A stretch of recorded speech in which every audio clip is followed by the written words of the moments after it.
kilometre var nasıl?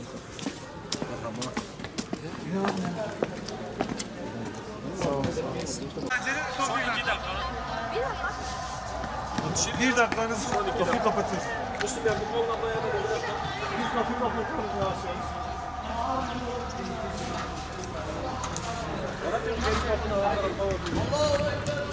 Namaz edin de ne diyor? He? Namaz edin de ne diyor? Koşan kimse sınav şeyine benzedi bu ha. Sınava yetişenlere benzedi.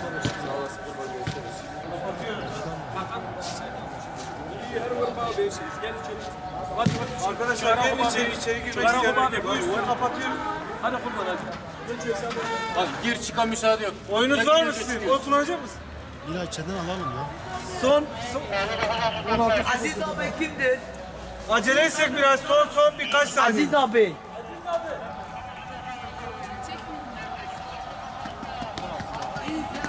Allah.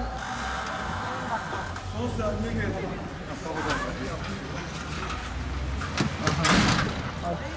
Almazlar mı beni? Kapatırım mı? Süre bitti bir Ya hastanedeydim o kadar. Almaz mı?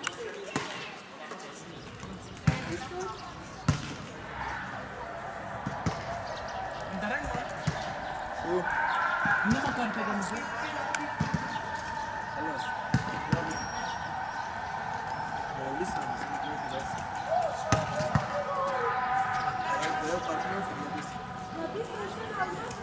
Görevli misin? Elma. Görevlisin.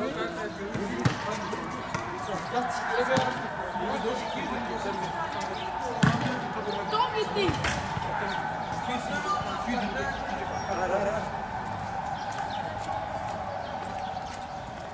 5 dakika için ne olacak? Ne oldu? Diyor, almıyorlar. Hastanedeydik biz, yetişemedim işte.